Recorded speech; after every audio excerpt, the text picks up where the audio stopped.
저는 오늘 진행을 맡은 서울아트 시네마의 김원현이라고 하고요. 먼저 이렇게 만나게 돼서 너무 반갑고요. 관객분들께 먼저 자기소개와 인사 말씀 차례대로 부탁드리겠습니다. 안녕하세요. 미장 연출한 김현주입니다. 인사 말씀 부탁드립니다. 안녕하세요. 저는 미장에서 준 역할을 맡은 이시연입니다. 안녕하세요. 저는 거짓말을 쓰고 연출하고 촬영한 황진성이라고 합니다. 안녕하세요. 저는 거짓말에서 지선 역을 맡은 현지선입니다. 안녕하세요. 뵙게 되어 반갑습니다. 저 뿌리가 자란다에서 정은 역할을 맡은 노원식이라고 합니다. 네, 안녕하세요. 뿌리가 자란다 연출한 김상구입니다. 네, 안녕하세요. 바람직한 편견에서 이담희입니다. 안녕하세요. 이번 섹션의 마지막 작품 다큐멘터리를 연출한 김국희이고요. 오늘 GV를 위해서 제가 아이러브 패밀리 티셔츠를 입고 왔는데 잘 나오게 찍어주시면 감사하겠습니다.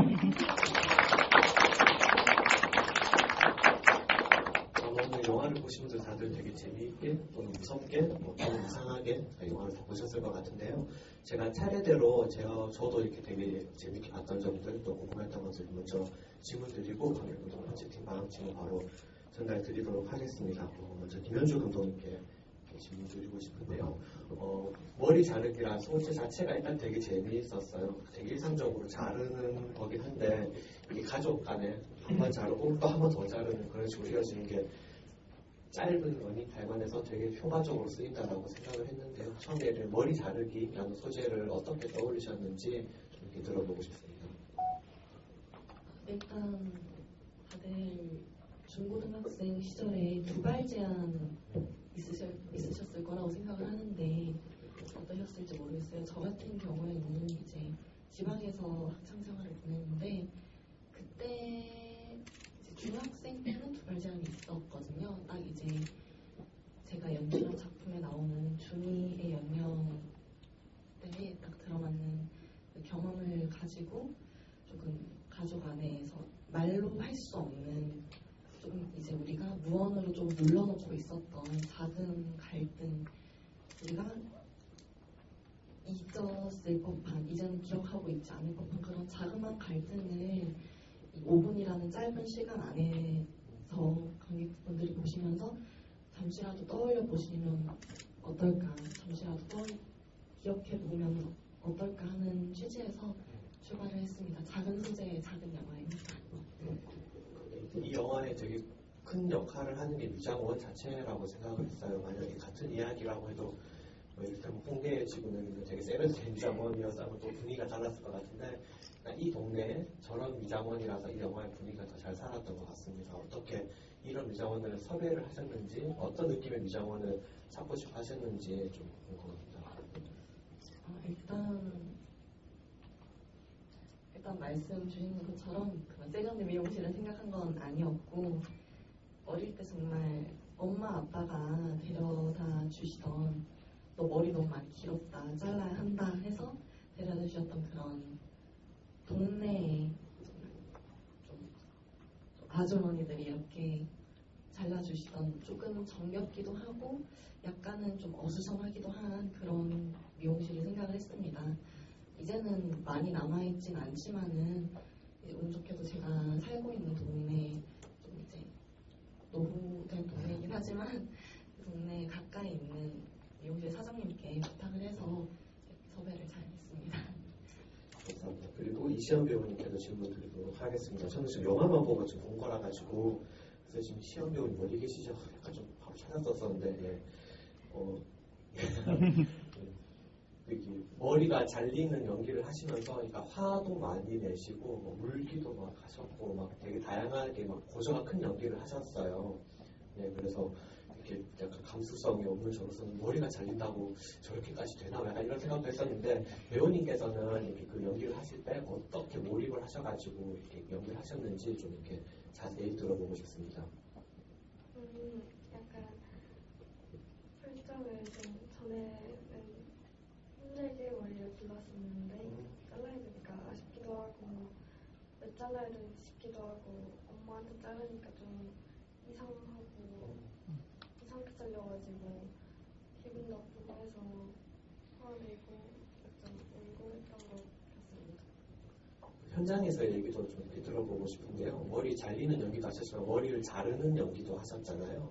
그래서 이때 진짜 머리를 자른 건가 싶기도 하고 이렇게 기다란 가위로 이렇게 약간 긴장이 됐을 것도 같은데 머리 자르는 연기는 어떻게 하셨었는지 실제로 머리를 자른 건지 약간 이런 얘기도 좀 자세하게 들려주실 수 있으실까요?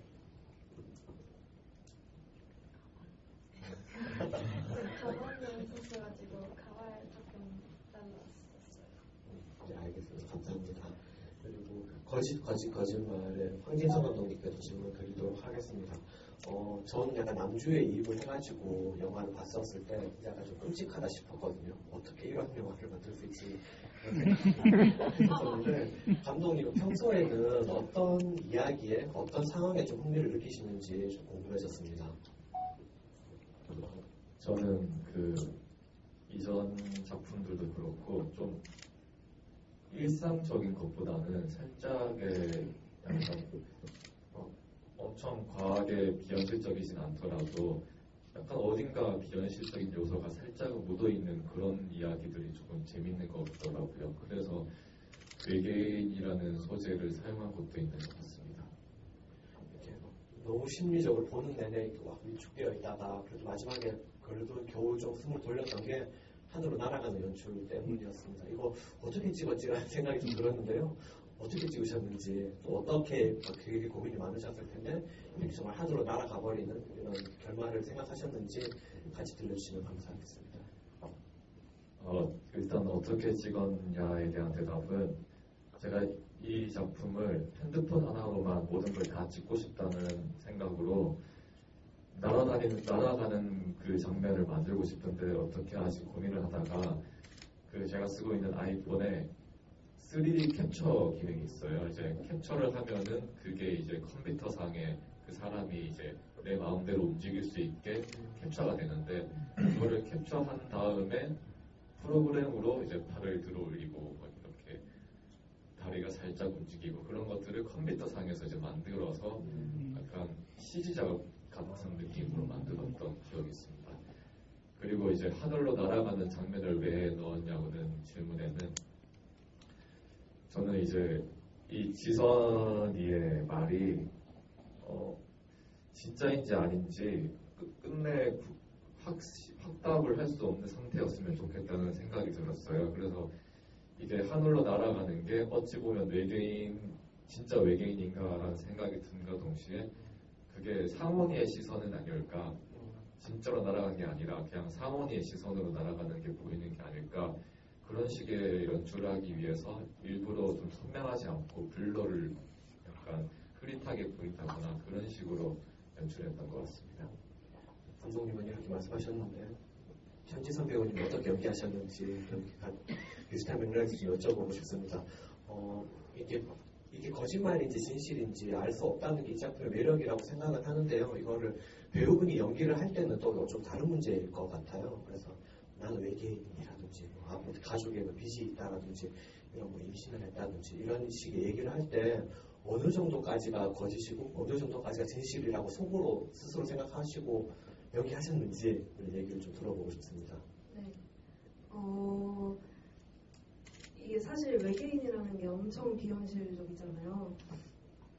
근데 그거 하나로 시작이 되는 영화고 결국 그걸 증명하는 영화라서 그걸 연기할 때 있어서 저는 그냥 무조건 다 믿었어요. 무조건 저는 거짓말이 하나도 없었고 임신했다라는 것도 진짜였고 뭐 아빠한테 맞고 아빠가 내 이름으로 빚이 있고 그런 것도 다 정말로 믿고 했었던 것 같아요. 그래서 외계인이라는 것도 진짜라고 생각하고 저는 그 날아가는 것도 진짜라고 생각합니다. 그렇습니다. 그리고 마지막 장면 얘기해 주셨는데 감독님이 방금 이렇게 저는 잘 모르는 기술이긴 한데 아이폰으로 이렇게 하셨다고 했는데 정말 그걸 믿고 연기하셨다면 하늘로 이렇게 휙 날아가는 연기도 그럼 어떻게 하셨었는지 그 자세라든지 포즈라든지 그 사전에 어느 정도 합의를 하신 건지 조금 궁금하거든요. 이 질문을 드리는 게 약간 제일 암울한 버전으로 상상을 해보면은 하늘 날아가는 게 아니라 떨어지는 거잖아요. 그 포즈라는 것 이런 것들도 영화의 정서에 되게 큰 영향을 미칠 수 있을 거라고 생각하는데 이 하늘로 날아가는 이 따라서 그렇지만 그 포즈 같은 것들은 좀 어떻게 또 얘기를 나누셨는지 좀 자세하게 들어보고 싶습니다. 하늘로 날아갈 때 저는 생각을 했었는데 약간 날아갈 때 허둥거리는 날아가는 게 있고 아니면 진짜 본인이 뭐 자유롭게 날아간다는 느낌도 있고 이렇게 여러 가지가 있는데 저는 좀 이 지선이라는 역할이 자유롭게 하늘로 날아간다는 느낌이 약간 이 사람이 능력을 가지고 있어서 그런 식의 느낌이 났으면 좋겠어서 약간 팔도 허둥댔다기보다 약간 이렇게 날아간 듯이 이렇게 좀 그런 자세를 생각했던 것 같습니다. 감사합니다.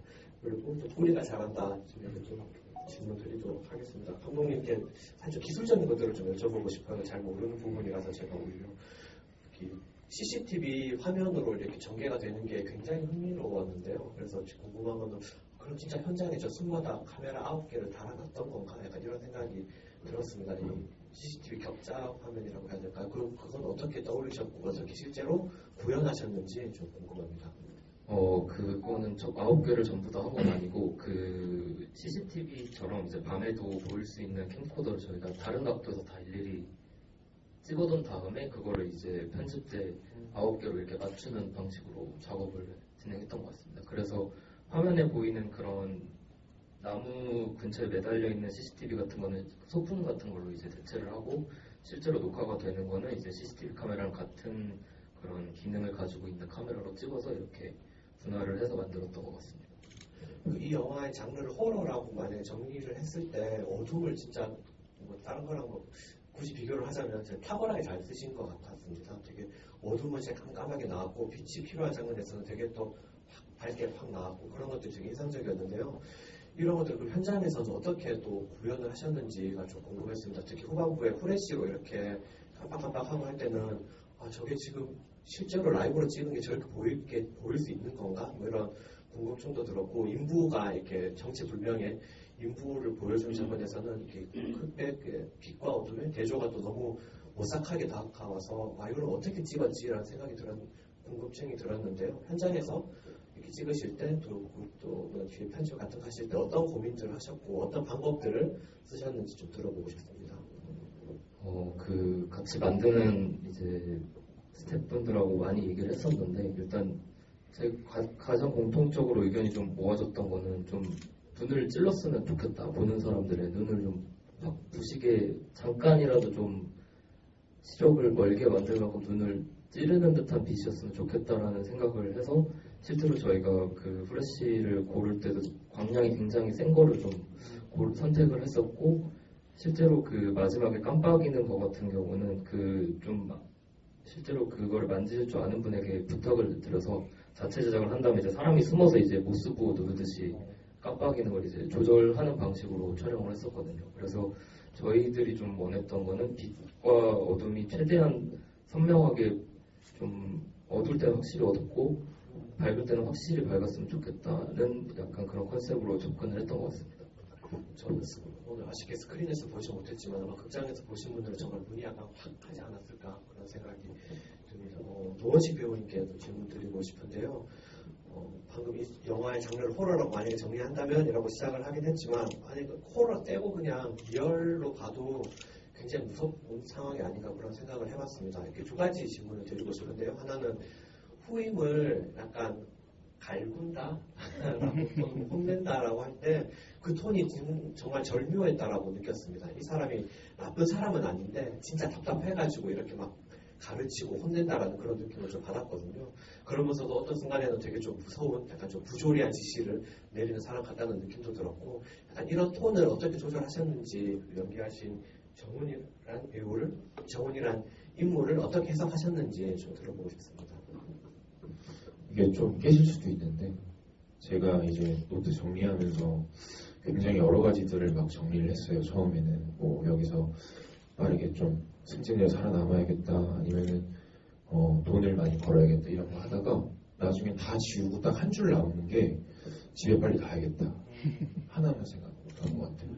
그냥 저는 이렇게 배우도 와 있는데 저 정훈이라는 캐릭터는 사실 저 후임을 딱히 지도하고 싶지도 않고 제가 여기서 승진을 빠르게 해서 인정받고 싶지도 않고 이 사고를 빠르게 수습을 하고 싶은 마음이 아니라 어떤 사명감을 가지고 일을 하는 사람이 아니라 제가 생각한 목적성은 딱 그거 하나였던 것 같습니다. 집에 빨리 가서 쉬고 싶다. 그거 한 줄만 적어놓고 그냥 그거 한 줄에서 파생되는 목적들을 계속해서 씬마다 만들어갔던 것 같습니다. 여기서 좀 여쭤보고 싶은데 하나만 일단 더 지금 추가로 질문 드리면은 그렇게 집에 빨리 가고 싶어하던 정훈이가 근데 갑자기 너무 비현실적인 상황을 딱 마주친 거잖아요. 이렇게 정체불명의 아저씨. 근데 우리는 이게 아마 좀 비현실적인 존재일 거라고 상상을 할 수 있는데 정훈이 같은 경우에는 그냥 실제 사람이라고 생각했을 수도 있을 것 같아요. 그래서 그 약간 정체불명의 공사하는 인부 아저씨를 딱 만났을 때 그 놀랍의 연기를 어떻게 하셨는지 어떻게 해석 받아들이고 연기하셨는지 좀 더 들어보고 싶습니다. 이제 그 앞서 말씀드린 바와 같이 그 목적에서 파생되는 거니까 저희가 집에 가다가 평화롭게 집에 잘 들어가다가 무슨 일이 생겼을 때 딱 그런 생각을 하잖아요. 내가 요거 아니었으면 집에 들어가서 좀 편하게 넷플릭스 보면서 쉴 수 있었을 텐데 왜 나한테 이런 일이 생기지? 그래서 아니겠지, 아닐 거야 라는 믿음을 계속해서 좀 갖고 싶었던 것 같아요. 네. 그래서 놀라움도 있었지만 제가 여기서 진짜로 막 다 놀라고 저거 귀신인데? 라고 제가 믿어버리는 순간 저한테 어떤 일이 생겼다는 걸 저 스스로 인정을 해버리는 거잖아요. 그래서 그걸 믿지 않으려고 되게 노력을 많이 했던 것 같습니다. 배우님 말씀하시는 거 듣고 다시 좀 생각해보니까 더 좀 공포스러운 것 같네요. 귀신이 진짜 아닐 수도 있겠다는 생각도 좀 들고요. 그리고 바람직한 편견에 지연을 연기하신 이상미 배우님께 또 질문 드리고 싶습니다. 영화에서 거의 혼자 모든 장면마다 거의 다 출연하셨고 그냥 진짜 딱 단독 주인공이셨어요. 그래서 감독님 오늘 안 나오셨지만 감독님과 이 배우 이 역할을 어떻게 연기하실지 얘기할 때 제일 많이 얘기하셨던 게 제일 많이 논의하셨던 게 또는 그리고 감독님이 제일 많이 주문이라고 해야 될까요? 연기 연출을 이렇게 어떤 얘기를 많이 하셨는지 좀 이렇게 먼저 들어보고 싶습니다. 일단 지연이라는 캐릭터는 그 영화 자체가 이제 바람직한 편견이라는 제목을 갖고 있는데 사람들이 누군가를 이제 도와줘야 된다라고 생각을 할 때 그 잣대 자체를 어떤 기준으로 세우는가에서부터 이제 시작한 영화라고 감독님하고 이제 이렇게 얘기를 했었거든요. 그래서 지연이는 이제 겉으로는 전혀 친구들이 그렇게 보이지 않는 아이라고 생각을 했었던 것 같아요. 그래서 그 아이가 뭔가 할머니하고 둘이 살고 그리고 경제적으로 어려움이 있어도 그런 그늘짐이 겉으로 이렇게 많이 드러나는 아이가 절대 아니었으면 좋겠다라고 생각을 했고 그런 식으로 캐릭터를 좀 잡았던 것 같고 그리고 감독님이 제일 좀 신경 썼던 그 씬이 이제 면접 씬이었거든요. 거기서 면접관이 좀 곤란한 질문을 갑자기 해요. 그 지연이가 그 전에 막 엄청 열심히 달달달 외웠던 질문들하고 전혀 생각하지 못했던 질문이 나오는데 그게 이제 지연 학생보다 더 어려운 학생이 있을 경우 연결해 줄 수 있냐라는 질문이 나왔는데 이제 그 질문을 받았을 때 감독님이 전혀 예상치 못한 반응을 해줬으면 좋겠다. 그리고 거기서 그냥 지연이는 아직 고등학교 1학년이니까 얘가 진짜 장학금을 받고 싶은 이유는 다른 것도 뭣도 아닌 친구들하고 수학여행 가고 싶은 거 그 진심이 그냥 툭 나왔으면 좋겠다라고 그런 얘기를 좀 많이 나눴던 것 같습니다. 그 현장에 대해서 하나 더 여쭤보고 싶은데요. 좀 이런 질문을 좀 아끼고 싶긴 하지만 그래도 여쭤볼 수밖에 없는 마지막 장면에서 어디까지 촬영하셨던 건지가 좀 이렇게 궁금합니다. 여기 영화에서는 설마 여기서 끝나나 싶은 순간에 딱 하고 끝났는데 혹시 뭐 이렇게 뭐 체크를 하는 장면을 뭐 찍은 게 있다든지 아니면 그런 결정이 있어가지고 감독님과 마지막까지 좀 이렇게 얘기를 나누신 게 있는지 좀 궁금합니다. 열린 결말처럼 끝나긴 하지만 이제 감독님하고 저는 사실 지연이가 불참에 체크를 한다고 생각을 했어요. 그래서 지연이가 불참에 체크를 하는 것까지 그으면서 이제 컷이 끝났던 것 같아요. 그랬다고 합니다. 여러분 뭐 참고하시면 되겠습니다. 그리고 마지막으로 퍼니스톤 비디오 코리아 유출하신 김국희 감독님께도 질문 드리도록 하겠습니다. 이렇게 제목에 대해서 질문 안 드릴 수가 없습니다. 전혀 퍼니하시, 그러니까 저도 보면서 마음이 좀 복잡했던 게 제목이 퍼니스톤 비디오인데 이걸 보면서 끊기긴 했거든요, 사실. 근데 웃어도 되나? 이런 생각이 좀 계속 들었습니다. 이 제목을 어떻게 지으셨는지, 어떤 고민을 하셨는지 좀 들어보고 싶습니다. 일단 친숙했으면 좋겠고 전혀 내용이 예측되지 않았으면 좋겠다는 게 제 의도였고요. 그리고 그 아메리칸 홈비디오 같은 경우에는 진짜 여기 있는 모든 사람들이 다 알 수 있는 저희의 추억이잖아요. 근데 그 추억을 공유할 수 있는 상대가 저는 지금의 할머니인데 그 할머니와의 추억을 지금 시작해보는 건 어떨까? 지금이라도 조금 늦었지만 해서 퍼니스톤 비디오 코리아라는 제목을 일단 짓게 되었고 또 웃어줬으면 하는 부분들이 저는 분명히 있었는데 생각보다 많이 안 웃으셔가지고 제가 유머가 약간 부족했나 싶었습니다. 요즘 그 영화계 화두가 AI잖아요. 그러니까 어딜 가든 다들 뭐 긍정을 하든 부정을 하든 다 AI 얘기를 하고 있는데 그 AI를 가장 이상하고 재밌게 쓰신 사례 중 하나라고 생각을 했습니다. 보통은 쓴 거를 숨기려는 쪽으로 나가는데 이 작품 같은 경우는 그냥 AI인데 뭐 어쩔 뭐 약간 이런 느낌이었습니다. 이거를 어떻게 프롬프트라고 하나요? 프롬프트를 어떻게 해서 이런 영상이 나왔는지 이렇게 스웨터 막 춤을 추는 이런 장면들이 나왔는지 좀 이렇게 들어보고 싶습니다. 프롬프트를 이야기하기 위해서는 일단 목적을 먼저 말씀드려야 될 것 같아요. 그 AI 사용된 스웨터 영상이 나오기 전에 할머니의 그 10몇 살 때쯤의 일들 이야기가 나오는데 저는 사실 지금의 2025년을 살아가고 있는 저희한테서는 사실 10살 때 공장 일을 시킨다는 게 말이 안 되잖아요. 진짜 말이 안 되고 그리고 그 10살 남짓한 애가 어떤 주체적인 의도로 나갔을지도 모르는 일이잖아요, 사실은. 저는 그래서 그 모습이 되게 행거에 걸린 스웨터 같다. 할머니가 스웨터에 자수 놓는 일을 하셨다고 했지만 저는 그 모습이 할머니의 주체성을 잃은 모습이라고 생각했거든요. 진짜 솔직히 어떻게 보면 아동 학대인데 지금의 관점에서 보면. 근데 그때는 그런 게 되게 비일비재했던 거고. 그래서 영화 속에서라도 할머니가 자유롭게 좀 날아다녔으면 좋겠다라는 생각이 들었어요. 그래서 걸려있던 스웨터에 생명이 들어가고 그게 자유의 상징인 비둘기가 되어서 하늘로 날아갔다 라는 이미지를 만들고 싶었는데 처음에는 애니메이션을 할까 스톱모션을 해볼까 막 고민을 하다가 제가 돈이 너무 없는 거예요. 그래서 어떡하지 하다가 AI 좋았어 해보자 하고서 열심히 막 뚱땅뚱땅 하다가 최대한 실사처럼 보이되 조금은 조악하게 만들어내면 좋을 것 같다라는 생각이 들었고 또 최대한 현실 이미지와 분리를 시키고자 AI다라고 명시를 해두었습니다. 왜냐하면 진짜 같은 건 누구나 다 하고 싶어 하고 또 잘 할 수 있지만 그렇게는 많이들 안 하잖아요. 조악하게는. 그래서 그렇게 명시하면 좋을 것 같다 생각했어요. 톤이 정말 딱 맞았던 것 같습니다. 좋은 사례로 이렇게 또 참고할 수 있을 것 같고요.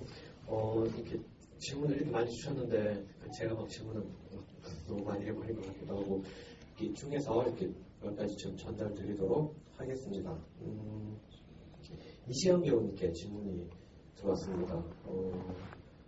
실제로 가발을 쓰셨던 것 같긴 하지만 실제로 머리를 아주 짧게 자르는 역할이었다면 그래도 하실 생각이 있으셨을지 이렇게 질문을 주셨습니다.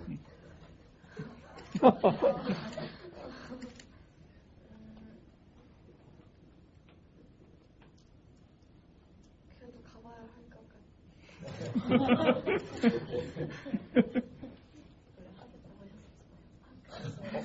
이번 질문이 또 제가 시험 배우님 섭외할 때 사실 이제 그때도 이렇게 머리가 기셨었는데 가발을 쓰는 선택지도 있었지만은 그래도 혹시 그런 용의가 있으시다면 한번 잘라보시는 건 어떠실까요? 하고 배우님과 지금 와 계시는데 배우님 어머님께도 한번 여쭤봤었는데 극구 반대를 그래가지고 물론 이제 가발로도 충분히 표현을 할 수 있었기 때문에 이제 주연 배우님이신 시연 배우는 통가발을 썼고 이제 남동생 역할인 그 앞머리가 잘리는 역할을 한 분은 이제 부분 가발로 미스를 하는 방향으로 연출 진행했습니다. 감사합니다. 그리고 김국희 감독님께도 질문 들어왔는데요. 퍼니스톤 비디오 코리아 영화 중간에 사셨던 지역이 나열이 될 때 영동이 언급될 순서에 B 처리되는 부분이 있었습니다. 이 부분의 연출 의도가 궁금합니다. 라는 질문 주셨습니다. 너무 직접적인 정보를 제공을 하고 싶지 않았어요. 이게 저는 물론 저와 할머니의 다큐멘터리이긴 하지만 그 시대를 살아온 모든 여성들이 혹은 모든 엄마들이 겪어온 일들이기도 하다는 생각에 저는 이 영화가 단순히 김국희 감독네 할머니 이야기야 라고 정의되는 게 아니라 되게 직접적인 정보 제공을 하지 않음으로써 그리고 관객과 이 영화에게 거리감을 주음으로써 그래서 AI 나레이션을 사용한 것도 있거든요. 그래서 그런 복합적인 것들로 인해서 영동이라는 단어는 구체적으로 드러내지 않고 묵음으로 처리를 하자라고 생각했어요. 그래서 저는 이 영화를 볼 때 사람들이 누군가를 떠올렸으면 좋겠다라는 생각을 되게 많이 했거든요. 나를 그만큼 많이 사랑해줬던 누군가라던가 나에게 엄청 헌신적이었던 누군가 혹은 내가 좀 잘하지 못했던 누군가 그런 식으로 되게 많은 사람들을 떠올렸으면 해서 그래서 구체화하는 정보들은 최대한 조금 제거했었습니다. 저는 확실히 보면서 저희 할머니 생각했었어요. 네, 좋은 쪽으로 감사합니다. 또 노원식 배우님께도 질문을 주셨는데요. 저도 궁금했는데 산속에서 고르는 장면이 있는데 실제로 고르셨는지 질문 주셨습니다. 네, 그렇습니다. 영화에서는 쇼시한 건 아닌 것 같긴 한데 꽤 경사가 있었던 것처럼 보였거든요. 첫 번째 제가 그런 스턴트 그런 거 많이 해본 적이 없어갖고 사실 첫 번째 구를 때 다쳤어요. 첫 테이크 굴렀는데 다쳐가지고요. 그 이후로 이제 안전장치 같은 걸 좀 더 방비를 하고 제가 이제 저는 이제 사실 응급실 가고 그리고 저랑 좀 체형이 비슷한 친구랑 그 연출님이랑 번갈아 가면서 조금 굴려서 서투를 붙였어요. 근데 결과적으로 그래서 근데 그렇게 하는 게 이제 좀 배웠어요. 그래서 저는 요즘 액션 스쿨을 다니고 있는데 그 이후로 안 다치고 싶어서 다니는 거거든요. 사실 그때도 느꼈지만 그래서 내가 몸을 던지는 게 화면에서 그냥 무조건 잘 나오는 건 아니구나 이렇게 생각을 하고 있었어요. 사실 병원에서 돌아와서 나중에 편집할 때 그건 못 쓰겠지 했는데 썼더라고요. 그것을. 그래서 저는 그런 대로 그냥 좀 그런 사고가 좀 일화가 있었지만 저는 굉장히 만족스럽고 지금 잘 해보고 있었어요. 지금 설명할 기회를 제가 해명을 하자면 이게 안전장치를 나름 하고 제가 먼저 10번 불렀는데 아무 일이 안 일어나는데 이제 찍을 때 딱 다치더라고요. 정말 신기하게 항상 영화 찍을 때마다 그런 거죠. 그래서 그래도 무사히 잘 살아있었어요. 이제는 다 건강하게 나오셨으니까 감사합니다. 그리고 이상민 배우님께도 질문을 주셨습니다. 생일 선물 받은 것이 맞아요. 좀 커 보였습니다. 이 의상을 어떻게 준비하셨는지 이렇게 질문 주셨어요. 그 의상은 이제 그 후원 감독님이 실제로 갖고 계신 의상이었던 걸로 네, 기억해요. 그래서 이제 그 영화 속에서 나오진 않지만 우리가 갖고 있던 설정은 이제 지연이의 생일날 삼촌이 사준 옷이라고 설정을 해놨었거든요. 그래서 만약에 커보였다면 이제 삼촌이 지연이가 성장기니까 클 것까지 예상을 하고 좀 큰 옷으로 사주신 거 아닌가라는 생각합니다. 감사합니다. 그리고 현진선 배우님께도 이렇게 질문이 들어왔는데요. 이게 기억에 남는 감독님의 디렉팅이 무엇이었는지 아무래도 이렇게 진짜 현실과 여기 지금 질문 중에 뭐 거짓인지 진실인지 묻는 질문이 좀 많이 들어왔어요. 다 묶어가지고 질문 드리도록 하겠습니다. 기억에 남는 감독님의 디렉팅이 궁금합니다라고.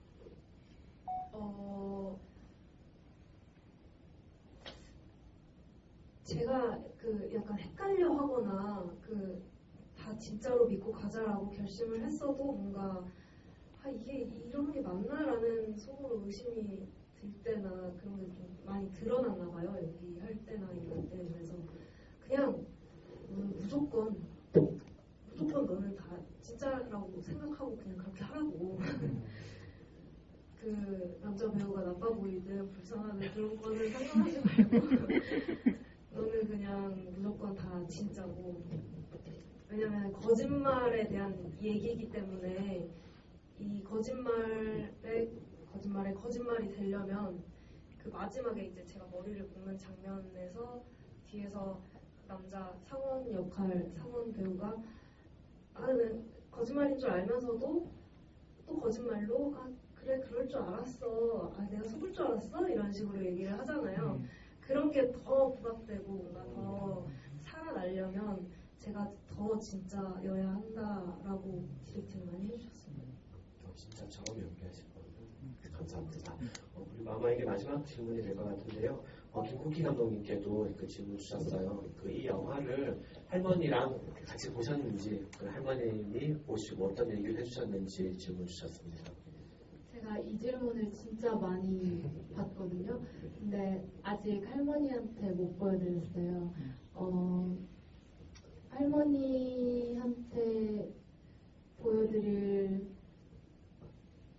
용기가 조금 없기도 하고, 왜냐면 할머니는 끊임없이 계속 본인의 삶은 진짜 기록하지 말고, 같이 찍은 사진도 어디 올리지 말고, 사진도 지우고 계속 본인을 계속 지우시거든요. 근데 저는 그게 싫고 절대 그렇게 생각하지 않아서 영화를 만든 건데, 막상 할머니가 이 영화를 봤을 때 정말 싫어하실까봐 그게 겁이 나서 솔직히 아직 못 보여드리고 있거든요.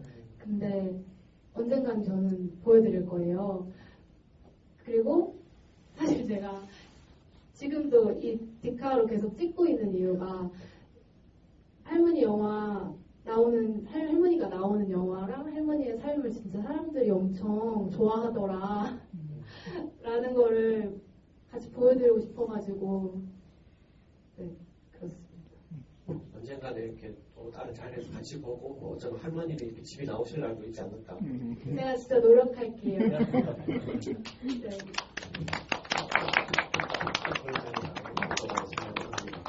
그러면 이제 자리를 마무리하도록 하고요. 마지막으로 이제 다시 한번 쭉 이렇게 질문을 드리고 싶은 거는 요즘은 어떤 고민을 하고 계신지가 좀 궁금합니다. 이렇게 뭐 차기작을 고민하실 수도 있을 테고, 뭐 다른 것들을 좀 고민하고 계실 수도 있을 텐데, 요즘 하시는 뭐 생각들, 고민들 이렇게 얘기해 주시면 좋을 것 같고요. 그리고 혹시 이 자리에 같이 좀 소개해 주고 싶으신 분들이 있으면 오늘 이렇게 같이 소개해 주셔도 좋을 것 같습니다. 그러면은 김현주 감독님부터 마지막 인사 말씀입니다. 그리고 좀 하시는 생각들 같이 얘기해 주시면 감사하겠습니다. 일단 짧은 시간의 영화이지만은 봐주셔서 정말 진심으로 감사드린다는 말씀 먼저 전하고 싶고요. 요즘 하는 생각은 이제 사실 제가 이 작품도 그렇고 쓰는 글들이 다 과거에 관한 저의 개인의 과거일 수도 있고 저의 동세대에 대한 과거일 수도 있고 그런 생각들을 자주 하는데, 주변에 물어보면 의외로 학창시절의 기억이 잘 나지 않는다 뭐 어디 여행을 갔다든가 하는 형상적인 기억은 남아있지만은 내가 어떤 감정으로 그 시절을 보내왔는지는 나 기억 안 나는데 이렇게 말씀하시는 분들이 생각보다 굉장히 많으시더라고요. 그래서 이런 과거의 생각에서 떨쳐내고 벗어나는 게 옳은 건지 아니면은 이렇게 몇 번이고 밟아가면서 추억하는 게 옳은 건지에 대해 고민이 많은 요즘입니다. 시험 배우님은 어떨지 이렇게. 일단은 주말에 시간 내서 와주신 거 정말 감사드리고요. 요즘은 공부 때문에 조금 고민이 있어요. 공부 때문에 고민이 있으시다. 너무 어려워요. 아, 너무 어려워서.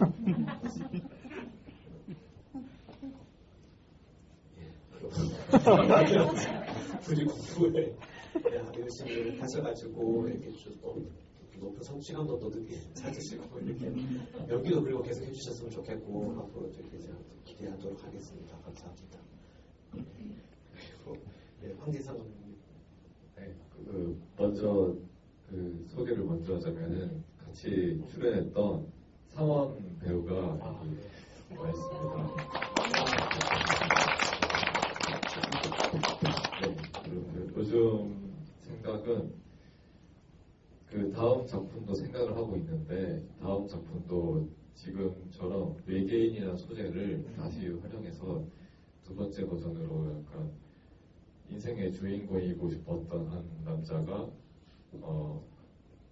어떤 여자를 제멋대로 외계인이라고 오해를 해서 그 사람을 제멋대로 숨겨주는 조력자가 되는 그 여자는 그 사실을 전혀 모르는 그런 스토리로 이야기를 한번 구상하고 있습니다. 재밌을 것 같아요. 저는 요새 어떻게 하면 지치지 않고 할 수 있을까를 고민을 좀 하고 있는 것 같아요. 배우라는 직업이 어쨌든 좀 더 수동적일 수밖에 없는 입장이라서 조금만 이렇게 내가 나태해지거나 조금만 뭔가 속상하거나 그러면은 저는 좀 잘 지치더라고요. 그래서 이 지치는 거를 조금 어떻게 하면 내가 더 잘 안 지치고 꾸준하게 갈 수 있을까 이런 고민들을 좀 하고 있는 것 같습니다. 그래서 열심히 책도 읽으려고 노력을 하고 있고 그리고 또 하나는 이제 나도 한번 써볼까? 이런 생각들 그런 아이디어를 한번 생각을 구상을 해보고 있습니다. 기대하겠습니다. 네, 저희가 일단 소개 먼저 하면은 규민 역으로 했던 승우 배우가 함께 와줬고요. 촬영 감독해준 김종윤이라는 친구가 와줬고 조연출해준 단이도 와줬고 다들 많이 와줘가지고 너무 감사하고요. 요즘 고민하는 게 있다면 저도 일단 다음 작품을 너무 찍고 싶긴 한데 이게 올해 좀 제작 지원이나 이런 데 많이 떨어져 보니까 뭔가 지속 가능한 어떤 작품이랑 그냥 제가 개인적으로 하고 싶고 좋아하는 영화들 간의 괴리에 대해서 어떻게 이거를 균형을 잘 맞출 수 있을까를 항상 고민하게 되는 것 같아요. 뭔가 단순히 뭔가 나만 좋아하는 거를 할 수는 없는데 근데 그런 거를 또 하는 걸 너무 또 좋아하는 상태로 오래 있다 보니까 더 많은 사람들에게 접근하면서 뭔가 감독의 어떤 비전이나 색깔을 잃지 않는 법에 대해서 계속 좀 고민이 많은 것 같습니다. 그래서 요즘에 좀 관심이 가지는 소재가 하나 있는데 제가 되게 신기하게 모르는 분들이 말을 되게 많이 걸거든요. 약간 지하철에서 보면 저 사람이랑 너무 옆에 앉기 싫다 하는 분들이 꼭 제 옆에 앉아서 말을 걸어요. 얼마 전에도 영화를 보러 갔는데 어떤 좀 분이 갑자기 인스타그램을 물어보면서 같이 영화를 찍자 하는데 도저히 이 사람을 길게 말하면 안 될 것 같은데 붙잡혀서 20분 넘게 얘기한 적이 있었거든요. 근데 돌아보면 뭔가 그런 사람들에 대해서 더 왠지 모르게 호기심이라고 해야 될까요? 약간 자주 마주치다 보니까 더 궁금해지는 게 있더라고요. 뭔가 사람들이 되게 가까이 다가가기 싫고 좀 보고 싶어 하지 않는, 바라보고 싶어 하지 않는 사람들에 대해서 한번 좀 관심이 생겨서 그거에 대해서 좀 다음 작품이랑 연계를 좀 시켜보고 싶다 이런 생각을 좀 하고 있는 것 같습니다. 뭐 하실게요?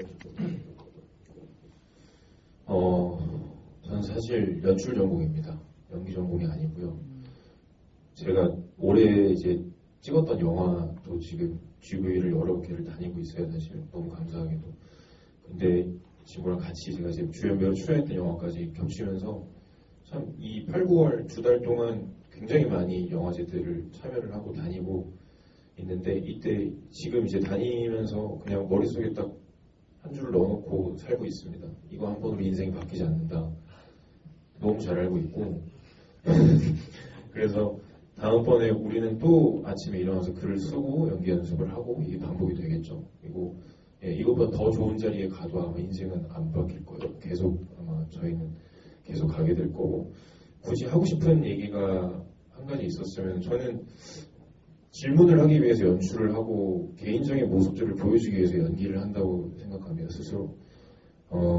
근데 이 친구랑 이제 이 1화까지 막 길지 않게 얘기를 하면은 이 친구랑 사실 영화를 찍으면서 고민이 되게 많았어요. 이 영화를 통해서 우리가 얘기하려고 하는 게 어떻게 도달점을 찾아야 될까 이랬는데 결국에는 이 친구가 마지막 저 마지막 씬이 이제 마지막 날 회차 때 촬영을 했어요. 심지어 마지막 커트였어요. 근데 그걸 찍기 전에 이 친구가 오더니 형 오늘은 내가 디렉팅 다른 건 할 거 없고 그냥 내가 한 가지만 얘기를 하면은 내가 뭔지 잘 모르겠는데 그냥 내가 많이 외로웠던 것 같아 라는 말을 한 가지 해줬어요. 되게 영화 같은 순간이었는데 아 그래 무슨 말인지 알았으니까 내가 할 수 있는 최대한을 해볼게 하고 그때 제 최대한을 다 했던 것 같아요. 그래서 그냥 저 나름의 목소리를 듣고 그냥 연기를 했고 그런 거를 그 지점까지 도달을 한번 해보니까 다음번에 제가 연기를 하든 연출을 하든 저는 다시 한번 그 지점에 도달을 해보고 싶은데 거기까지 어떻게 갈 수 있을지 영화가 잘 나오든 못 나오든 떠나서 후회가 없으려면 그 방법이 제일 좋을 것 같은데 네 그게 저의 요즘 가장 큰 고민인 것 같습니다. 그래서 이 친구한테 너무 감사하고 오늘 부족한 작품이었지만 부족한 작품은 훌륭했으나 연기가 많이 부족한 작품이었지만 네, 너무 봐주셔서 오늘 감사했습니다. 감사합니다. 그리고 이담희 배우님. 고민은 이제 계속 갖고 있는 고민은 배우라는 직업이 항상 이제 일이 있는 것도 아니고 있다가도 없고 몰리다가도 또 없고 막 이러니까 없을 때는 이제 이 하루를 내가 어떻게 알차게 보내야 하나 나를 어떻게 가꾸며 이 하루를 소중하게 보내야 하나 이 고민은 항상 갖고 있고요.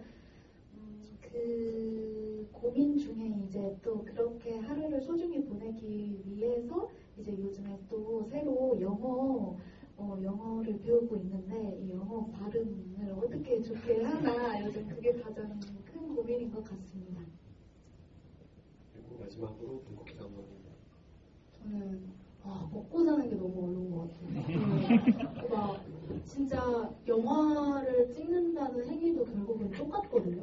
똑같은 것 같아요. 배우들이랑 이게 막 일정이 몰릴 때는 진짜 몰리는데 없을 때는 또 없고 영화제를 출품해서 너무 감사하게도 영화제 상영의 기회를 얻게 되면 또 바빠지는데 아닐 때는 진짜 없거든요. 그래서 그 사이에 돈은 어떻게 벌며 그러니까 그렇게 결국은 반 프리랜서인데 그 프리랜서 기간 동안에 돈을 어떻게 벌고 또 현장에 가면 돈은 벌지만 내 작품 할 시간은 없고 또 그렇다고 회사원에 간다고 하면 변덕스러운 내 일정을 이 회사에 조율을 한다는 것도 너무 어렵고 근데 막 이렇게 사진을 찍히고 또 인터뷰 같은 것도 어떻게 잡히다 보면 인터뷰를 하게 되는데 친구들이 뭐 장난으로 셀럽이다 막 이렇게 얘기하거든요. 그래서 그때마다 아니다. 난 셀럽이 아니고 가짜 셀럽이다. 진짜 셀럽들은 그렇게 찍히면서 돈을 벌지만 나는 돈을 써가면서 영화제 다닌다. 해외 출품비도 엄청 비싼 거 아세요, 여러분? 와, 진짜 너무 비싸고 그런 걸 다 감당하고 막 이러면서 저는 제가 영화를 찍는 게 시네마 살풀이라고 생각하거든요. 이 한을 풀어내는 거예요. 제 전 작품도 구독과 좋아요라는 작품이거든요. 근데 그거는 가정폭력 생존자에 대한 내용인데 그렇게 어떤 거 하나씩 이렇게 풀어나가면서 내 안에 있는 거를 사람들과 이야기하고 털어놓고 하는 작업들인데 결국은 어떻게 보면 이게 직업이자 취미생활인데 이것과 현실적인 경제적 상황을 밸런스 맞추는 게 요즘 너무 어려운 거예요. 특히 제가 96년생이라 30인데 뭔가 남들 막 세상 밖의 사람들은 30이라고 하면 진짜 막 중요한 나이라고 막 떠들어대잖아요. 저는 그런 거 별로 신경을 안 쓰는데 주변에서 그러니까 막 이말삼초 결혼 막 어쩌고 저쩌고 막 이런 할 때마다 너무 피곤하고 나 먹고 사는 것도 힘든데 시네마 살풀이도 난 하고 싶고 이런 것 때문에 요즘 사실 진짜 너무 힘들거든요. 업무 연차 썼는데 저 다른 영화제 가느라 연차 썼는데도 업무해달라고 막 연락 오고 그러느라 막 GV도 막 망칠 뻔한 적도 많고 그러면서 삶의 밸런스와 영화를 찍는 창작자로서의 이 밸런스를 맞추는 게 너무 어렵다는 것이 요즘에 제 고민이에요. 다시 이야기를 시작했던 것 같은데 방심하고 있다가 돈 얘기하셔가지고 저도 약간 좀 생각이 복잡해지네요. 다들 이렇게 아마 비슷한 고민을 하고 계시지 않을까 생각합니다. 이렇게 같이 고민을 나누면서 또 다른 자리에서 이런 이야기들을 나눌 수 있으면 좋겠네요. 아마 오실 때쯤에는 비가 되게 많이 오지 않았을까 싶은데 이렇게 와주셔가지고 너무 감사드리고요. 한 번 더 리마인드 시켜드리자면은 방금 보신 건 단편 경쟁 섹션입니다. 그러니까 나가실 때 꼭 이렇게 투표도 참여해주시고 이렇게 영화제 기간 동안 계속 다른 영화들도 같이 보시고 이야기 나눠주시면 좋겠습니다. 좋은 영화 만들어 주셔가지고 다시 한번 너무 감사드리고요. 박수로 오늘 자리 마무리하도록 하겠습니다.